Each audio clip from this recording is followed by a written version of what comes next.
بسم الله الرحمن الرحیم. سؤال اول: لماذا خلقنا الله سبحانه و تعالی؟ سوالی است که چرا الله متعال ما را خلق کرده؟ الجواب: خلقنا لنعبده ولا نشرك به شیئا. جوابش است که الله متعال ما را خلق کرده تا که او را عبادت بکنیم، ولا نشرک به شیئا، و چیزی را به او شریک نسازیم. الله سبحانه و تعالی میگه که و ما خلقت الجن والانس الا لیعبدون، و خلق نکردیم جنیات و انسان ها را مگر برای عبادت کردن. و رسول الله صلی الله علیه و سلم می فرمایند که حق الله علی العباد ان یعبدوه ولا یشرکوا به شیئا.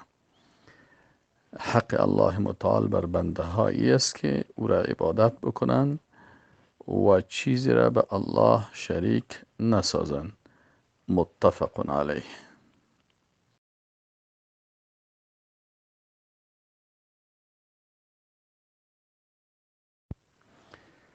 السؤال الثاني، سوال الدوم: كيف نعبد الله تعالى؟ الله سبحانه و تعالی را چگونه عبادت کنیم؟ الجواب: جواب: كما امرنا الله ورسوله مع الاخلاص. جوابی است که ما الله سبحانه و تعالی را همه قسم عبادت بکنیم که الله و رسولش به ما امر نمودند، یعنی به امرای اخلاص. الله سبحانه و تعالی می فرماید و ما امروا الا لیعبدوا الله مخلصین له الدین. سوره بینه. و ما امروا، و امر کرده نشدن، الا مگر این که لیعبد الله، تا عبادت بکنند الله سبحانه و تعالی را مخلصین، در حالی که بسیار اخلاص داشته باشند، یعنی قلبشان 100% و نیتشان 100% برای الله باشه در حال عبادت. له الدین، و دینداری را خاص برای الله بکنند. و رسول الله صلی الله علیه و سلم فرمودند: من عمل عملا لیس علیه امرنا فهو رد. من هر کسی که هر کسی که یک عملی را انجام بده، لیس علیه امرنا، که با او امر ما نیست، یعنی مطابق طریقه رسول الله صلی الله علیه و سلم نباشه، فهو رد، پس او عمل مردود است. مردود معنایش غیر مقبول، یعنی مردود معنایش چی است؟ که به نزد الله قبول نمیشه. متفق علیه، یعنی حدیث متفق علیه است که بخاری و مسلم هر دو روایت کردن. بناهن برای عبادت و قبولی عبادت دو شرط است. شرط اولش اخلاص است که 100% به خاطر رضایت الله باشه، و شرط دومش که به طریقه رسول الله صلی الله علیه و سلم باشه. السؤال الثالث، سوال سومی هست که هل نعبد الله خوفا و طمعا؟ آیا الله را عبادت کنیم با خوف و طمع، یعنی از الله بترسیم و به رحمت الله امیدوار باشیم؟ الجواب: جواب میگه نعم، نعبده خوفا و طمعا و محبتا. بله، جوابی است که بله، ما الله متعال را عبادت میکنیم خوفا و طمعا و محبتا، که در عبادت ما سه چیز می باشه. یعنی از الله می ترسیم، خوفا در حالی که از الله می ترسیم، از عدالت الهی می ترسیم، و طمعا و به رحمت الله امیدوار هستیم، و محبتا و به الله محبت می داشته باشیم. علامه ابن قیم رحمه الله میگه که قلب انسان مؤمن یعنی انسان مؤمن باید مثل پرنده باشه که سرش محبت است، یک بالش خوف و یک بالش هم رجا یا امیدواری. پس اگر یک پرنده سر را داشته باشه یا یک بال نداشته باشه، این درست پرواز کردن نمیتونه. و انسان مسلمان عبادت خدا با خوف، رجا و محبت انجام میده.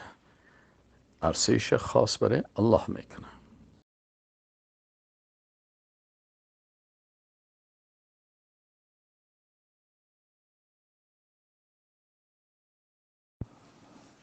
الله سبحانه و تعالی می فرماید وادعوه خوفا و طمعا، یعنی شما الله متعال را طلب بکنین در حالی که خوف دارین، یعنی از عدالت الهی میترسین، و طمعا و در حالی که شما قلباً به الله امیدوار باشین.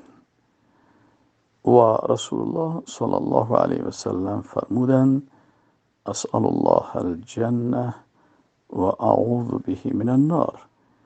ما از الله سوال میکنم یا طلب میکنم جنت را و با الله پناه میخواهم از آتش دوزخ.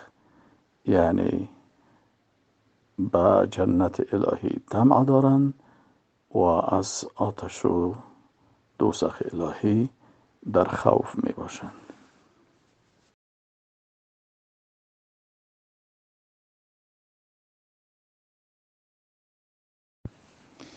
السؤال الرابع، سوال چهارم، لماذا أرسل الله الرسل؟ چرا الله متعال پیغمبران را فرستاده است؟